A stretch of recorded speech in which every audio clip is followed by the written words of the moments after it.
I held the powder between my fingers like it was the last breath I'd ever take. The kitchen clock ticked past 2 a.m., and my hand wouldn't stop shaking. Gerald's coffee sat there on the counter, black as midnight, steam rising like a ghost between us. I unscrewed the tiny jar and thought about all the nights I'd stood in this exact spot, waiting for his boots to stop at the door, praying the belt would stay on his waist. The powder fell silent into the cup. No sound. No smell. Just gravity, doing what I couldn't do myself. Enough, I whispered to the empty kitchen. My voice cracked on that single word, but it felt stronger than any scream I'd buried in my throat for 6 years. I stirred it slow, watching the black liquid swirl like all the lies I'd told at church about how I got that bruise on my collarbone. How I fell. How I'm clumsy. How Gerald's such a good man, really. He just works so hard. The spoon clinked against the ceramic, and I wondered if this sound would be the last ordinary thing I'd ever do. Would you have done the same if you were in my shoes? If you'd spent 6 years covering bruises with concealer? If you knew what 2 a.m. felt like when you heard his truck pull into the driveway? Hi viewers, kindly tell us where you're watching from and what time it is. Warm welcome to the family. Enjoy the story. My hands steadied as I set the spoon down. Funny how making a choice, even a terrible one, can make you feel solid again. I picked up the cup with both hands and walked toward the living room where he sat in his recliner, half drunk already, ESPN highlights flickering across his flushed face. Coffee, honey, I said, soft as Sunday morning, as sweet as the woman he married. The woman who used to exist before he broke her into pieces. He didn't even look up, just grabbed it from my hands and took a long, deep gulp. His throat moved as he swallowed, and I watched it like I was watching my whole life change direction. I remembered the first time he hit me. How he cried after. How he swore on his mother's grave it would never happen again. I remembered the second time, when there were no tears, just warnings about what would happen if I ever told anyone. I remembered last Thursday when he grabbed my hair so hard I thought my scalp would tear, all because dinner was cold. Gerald smirked at something on the TV, took another sip. His wedding ring caught the light, same as mine, but mine felt like a shackle and his looked like a weapon. Good coffee, he muttered without looking at me. Thank you, I said, backing toward the kitchen, my heart hammering so loud I was sure he could hear it. But he couldn't hear anything except his own voice, his own rage, his own control slipping away sip by sip. I stood at the kitchen doorway and watched him drain half the cup. For the first time in 6 years, I wasn't afraid of what would happen at 2 a.m. He was. He just didn't know it yet. Gerald set the cup down and reached for his phone. Then he froze. His hand went to his throat. His eyes got wide, confused, like a child who touched a hot stove and couldn't understand why it burned. He made a sound, halfway between a cough and a choke, his face going from red to pale in seconds. Was it working? Or was he just clearing his throat? The TV kept playing. The clock kept ticking. And I stood there, perfectly still, watching my husband struggle to breathe, wondering if I'd just murdered the man I once loved, or if I'd finally set myself free. Tell me in the comments, would you have done the same? And don't forget to subscribe, because this is just the beginning of what happened that night. What I'm about to tell you next will change everything you think you know about quiet women and the choices we make when the world stops listening. They called me Margaret the patient, Margaret the kind. The teacher who stayed late to help struggling kids with fractions, who brought cookies to parent meetings, who wore cardigans and smiled at everyone in the grocery store checkout line. That's who I was to the world outside my front door. Nobody knew about the other Margaret. The one who counted ceiling tiles at 2 a.m. The one who learned to move like a shadow. That's what made it so perfect, so invisible.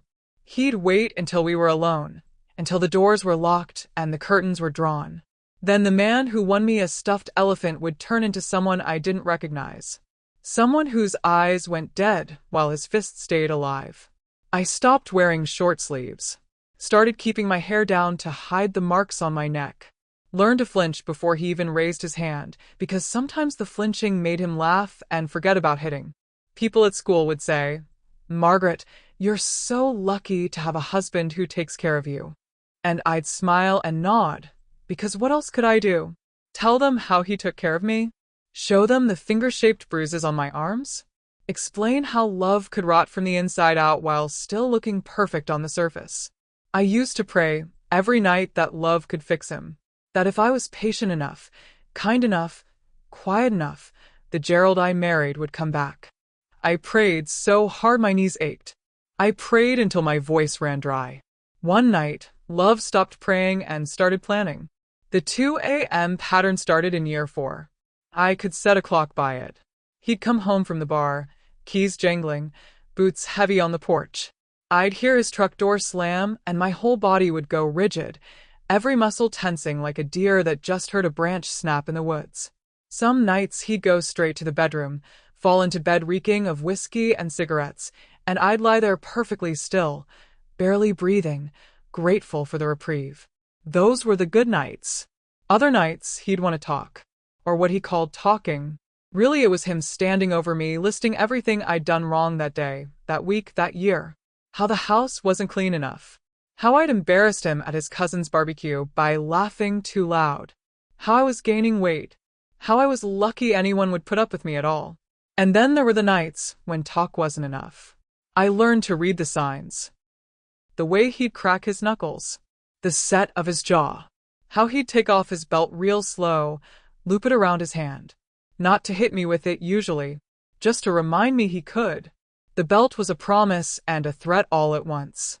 Share this if you believe no woman should live in fear. Let's keep this story alive, because what I'm about to tell you changed everything. Last November, something happened. Something small that became everything. He came home at 2 a.m. on a Tuesday, and I was already awake, staring at the ceiling, counting down the seconds until I heard his truck. The bedroom door swung open and light from the hallway cut across the bed like a knife. "Margaret," he said, his voice thick with whiskey. "Get up." I got up. I always got up. "Did you wash my work shirts like I told you?" I had. They were hanging in the closet, pressed and ready. But he was looking for a reason tonight and we both knew it. "Yes," I whispered. "Yes, what?" "Yes, I washed them." He walked over to the closet, yanked one out, held it up to the light. Found a wrinkle near the collar.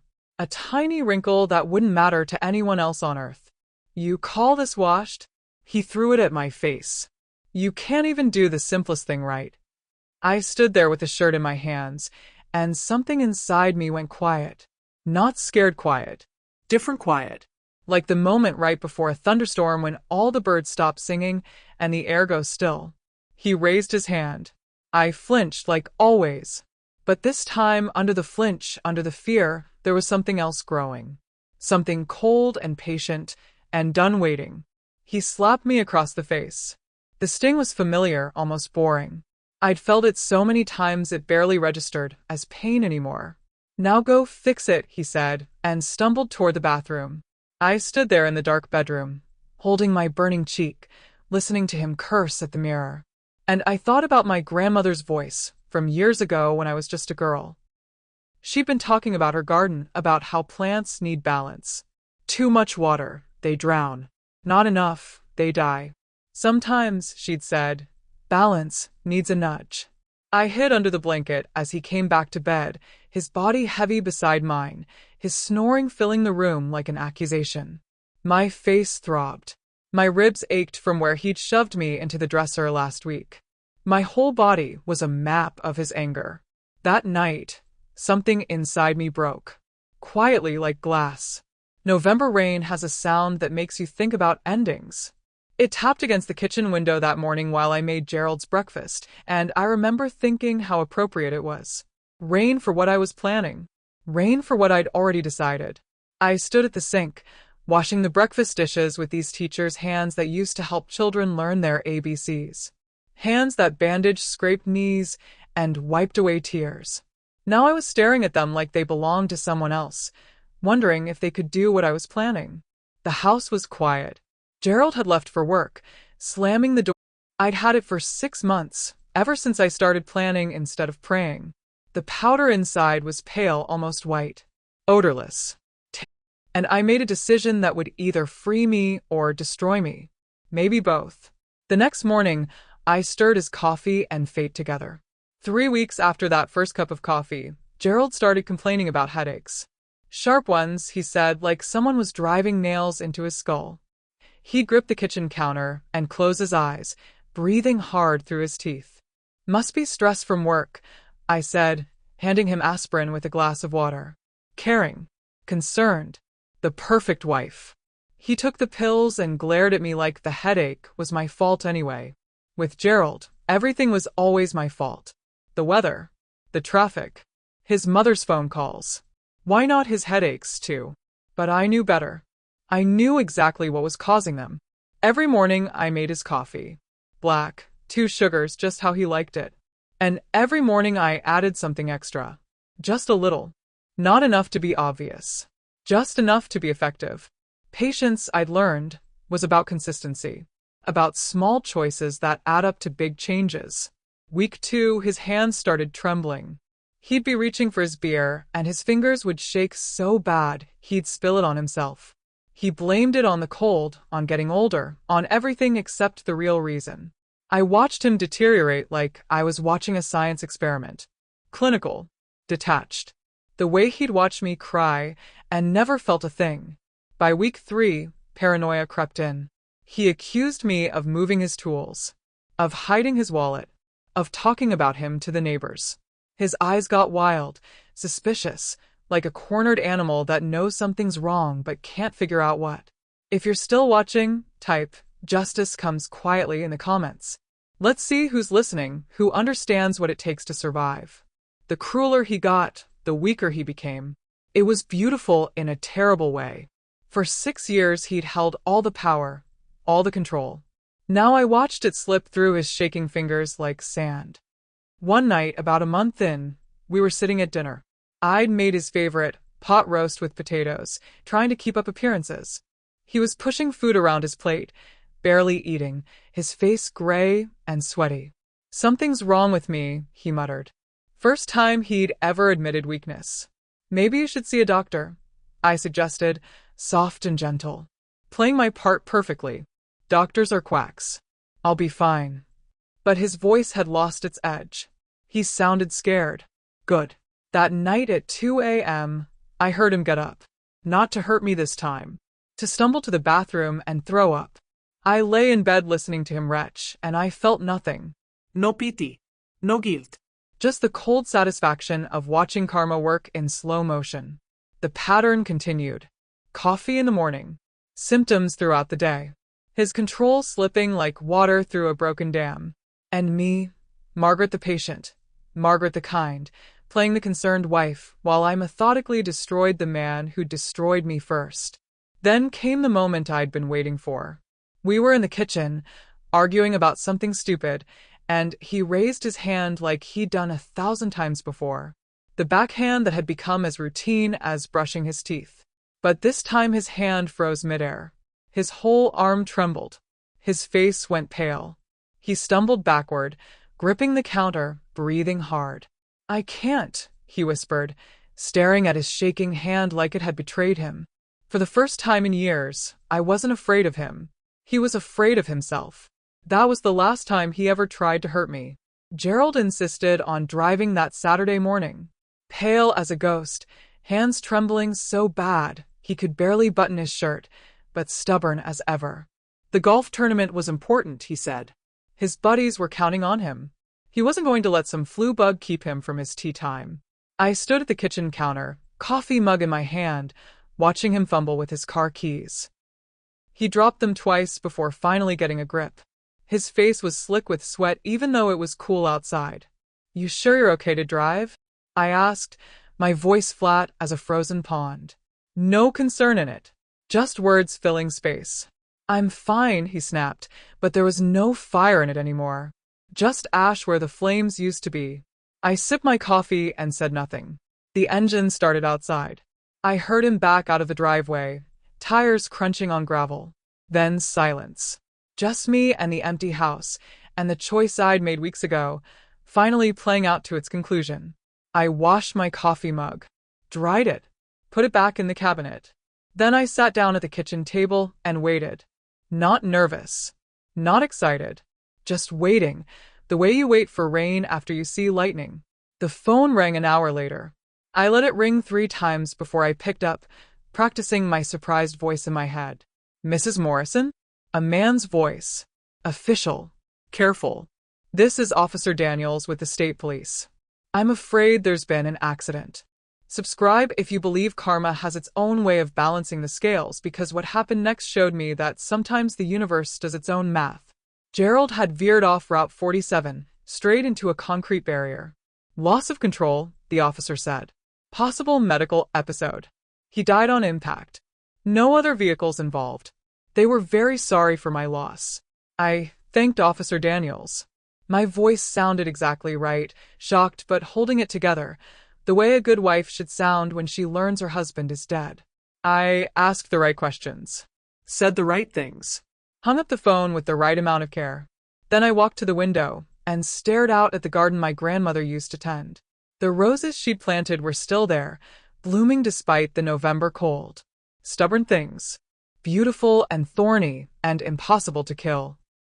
The constant vigilance, the listening for his truck, the calculating what mood he'd be in, all of it just evaporated like steam.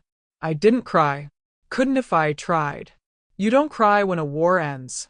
You just stand there in the silence and remember what peace feels like. The irony wasn't lost on me. Everyone would call this a tragedy. Poor Margaret, losing her husband so young. Poor Gerald, taken in his prime. They talk about it at church, at the grocery store, in hushed tones with sad head shakes. What a shame. What a loss. Nobody would know the truth. That some losses are actually gains. That some tragedies are actually mercies. That sometimes the worst thing that can happen is exactly what needed to happen all along. If you've ever started over after pain, comment new beginnings, because that's what this was. A chance to remember who I used to be before someone decided to erase her. The funeral was well attended. Gerald's family cried. His mother gripped my hand and told me I was like a daughter to her. I thought about the Thanksgiving when I showed up with a black eye, and she looked right through it, choosing to believe Gerald's lie about me walking into a cabinet. Family sees what it wants to see. I inherited everything. The house. The savings account. His truck that I sold the next week because I couldn't stand looking at it. His tools. His clothes. All the pieces of a life we'd built that only looked good from the outside. But I didn't want any of it. The money meant nothing. The house felt too full of ghosts. I lived simply, kept working at the school, gave most of Gerald's belongings to Goodwill. Kept the roses in the garden because they were my grandmother's, not his. Nights were the hardest at first. Not because I missed him. God, no. But because my body didn't know how to relax. 6 years of 2 a.m. terror had rewired my nervous system. I'd wake up at 2 a.m. anyway, heart pounding, listening for sounds that would never come again. It took months for my body to understand it was over, that I could sleep through the night, that I could leave dishes in the sink without consequences, that I could exist without monitoring every word, every movement, every breath. People said I was handling it well. So strong. So brave. They didn't know I was handling it well because the hardest part was already over. Gerald had died weeks before that car accident, one coffee cup at a time.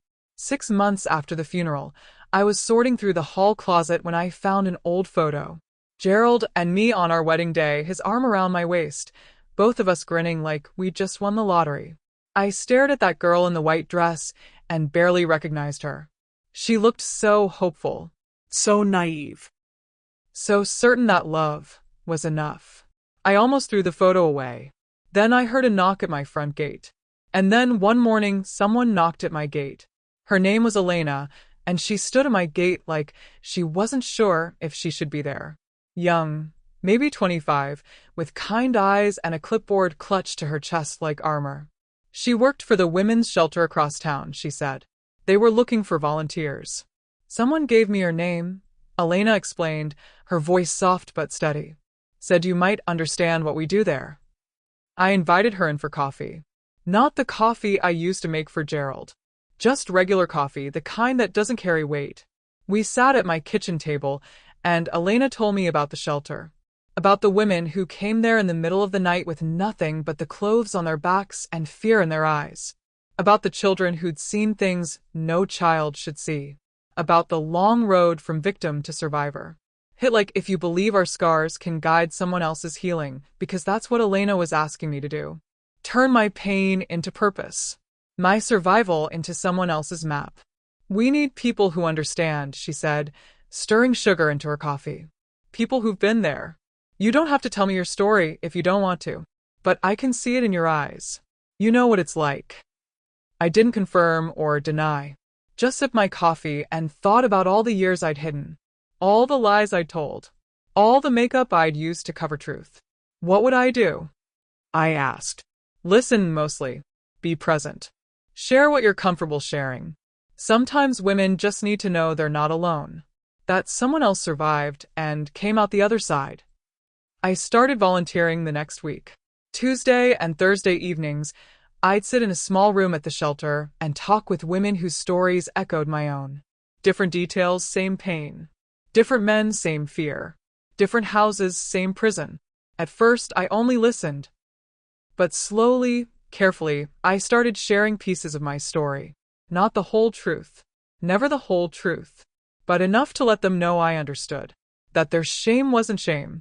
That their silence wasn't surrender. That surviving sometimes means making impossible choices. There was Maria, who'd left with 3 kids and 1 suitcase. There was Jennifer, who'd almost died from a beating that sent her to the ICU. There was Sarah, barely 18, who thought love was supposed to hurt. I told them about Gerald, the sanitized version. How he'd hurt me. How I'd stayed too long. How I'd finally gotten free. I left out the powder, the coffee, the planning. Some truths are too dangerous to speak out loud. But they heard what I wasn't saying. Women who've lived in fear develop a sixth sense for recognizing other survivors. They saw the steel under my softness. The calculation in my kindness. The quiet strength of someone who'd made it through the fire. Elena walked me to my car one evening after a particularly hard session. One of the women had broken down, sobbing about how she'd never be free, how he'd always find her, how leaving was pointless. Thank you, Elena said, her eyes filling with tears. What you did in there, helping her see she's not alone. That matters more than you know. When she left, I sat in my car for a long time, thinking about purpose and pain and the strange way life circles back on itself. Maybe I wasn't being punished. Maybe I was chosen. I visited Gerald's grave on a cold morning in March, 2 years after the accident. The headstone was simple, his name, his dates, and nothing else. I'd refused when his mother wanted to add beloved husband. Some lies shouldn't be carved in stone. The cemetery was empty, except for crows in the bare trees. I stood there with a single white flower in my hand, looking at his name and feeling nothing. Not anger. Not relief. Just the blank space where he used to live in my head. There are men who destroy, I said out loud, my breath fogging in the cold air, and women who endure. I thought about telling him I was sorry, but I wasn't. Sorry would be another lie, and I was done with those. What I felt was something more complicated. Not regret. Not guilt. Just the cold acceptance of what I'd done, and why I'd done it. Subscribe and stay with me to the end, because justice always finds its way home, and what I'm about to say might change how you think about right and wrong. You taught me things, Gerald. I continued, talking to a dead man because the living ones never listened. You taught me that niceness gets punished. That kindness gets mistaken for weakness. That patience only works if the other person has a conscience. A wind picked up, rattling the branches above me. I pulled my coat tighter. You taught me silence. How to swallow screams. How to move through a house like a ghost. How to make myself so small you could barely see me. You thought you were breaking me, but really you were teaching me. How to watch. How to wait. How to plan. The flower felt heavy in my hand. White for peace, not love. There was no love left if there ever had been. Just the memory of what love looked like before it curdled into something toxic. I turned your lessons into strength, I said. Turned your silence into my weapon. You thought you held all the power, but power doesn't work if the other person stops being afraid. And I stopped being afraid the moment I decided to act. I knelt down and placed the white flower on the frozen ground in front of his headstone. My knees didn't ache anymore. The bruises had faded years ago. Even the psychological scars were healing, slowly, like frost melting in spring sun. I should feel guilty, I whispered. That's what good women do, right? Feel guilty for protecting themselves. Feel ashamed for surviving. But I don't. I feel free. Standing up, I brushed dirt off my knees and took one last look at his name. Gerald Morrison. Benevedson. Devoted brother. All the roles he played for everyone else. Everyone who didn't have to live with him at 2 a.m. You taught me silence, I said again. I turned it into strength. I started walking back to my car, but then I stopped, turned around. One more thing needed saying. But fate wasn't done teaching me yet. Justice doesn't always shout. Sometimes it whispers. Sometimes it moves so quietly you don't even hear it coming until it's already there, settled into your bones like truth. I want to talk to you directly now, whoever's watching this. Whether you're in a situation like I was, or you know someone who is, or you're just trying to understand how people survive impossible things. Listen close. Silence isn't surrender. It's preparation. It's watching. It's learning your enemy's patterns while they think you're weak. It's the moment before the storm when everything goes still and you realize you've been gathering power all along, so quiet they never saw it coming. I'm not telling you to do what I did. I'm not giving you a blueprint for revenge. What I'm telling you is that survival looks different for everyone, and sometimes the choices we make in darkness are the only choices we have left. People want to know if I feel guilty, if I lie awake at night haunted by what I did. The truth is more complicated than yes or no. Do I wish Gerald had been different? Yes. Do I wish I'd left earlier? Found another way? Maybe. But wishing doesn't change what was. It doesn't erase 6 years of terror. It doesn't undo the woman I had to become to survive him. What I feel is peace.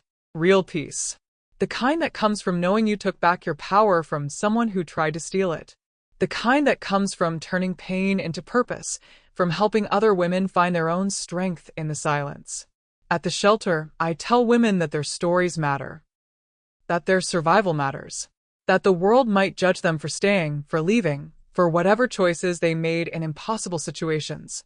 But judgment from people who've never lived through hell doesn't carry much weight. Some of you watching this know exactly what I'm talking about. You've counted ceiling tiles at 2 a.m. You've perfected the art of being invisible. You've swallowed screams until your throat burned. You've wondered if this is just how love works, if you're the problem, if you deserve what's happening to you. You don't. You never did. And you're stronger than you know. Others watching might be angry at me, thinking I'm a monster, a murderer who got away with it. You might be right. I can live with that. What I couldn't live with was another year, another month, another day of being Gerald's victim.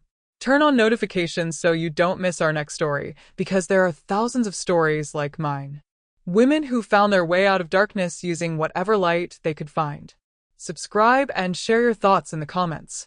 Your voice matters. Your story could inspire someone else to survive. The white flower I left on Gerald's grave? It wasn't forgiveness. It was acknowledgement. That he existed. That what happened was real. That I survived it and came out the other side changed but not broken. I'm not the woman I was on my wedding day, smiling in that white dress. That woman died slowly over 6 years, beaten out of existence. But something new grew in her place. Something harder. Something that understands that justice doesn't always come from courtrooms and police reports. Sometimes it comes from quiet mornings and black coffee and choices made at 2 a.m. when the world isn't watching. I didn't just end the pain that night. I began my peace. Real peace. The kind worth fighting for. The kind worth surviving for. If this story touched your heart, like, share, and subscribe. Because sometimes justice doesn't need noise. It only needs courage. And we all have more courage than we think, waiting quietly inside us, ready for the moment we're brave enough to use it. Tell us in the comments what you think about survival, about justice, about the choices we make when all the good options are gone. Share this with someone who needs to know they're not alone. And remember, silence isn't weakness. Sometimes it's the strongest thing we have.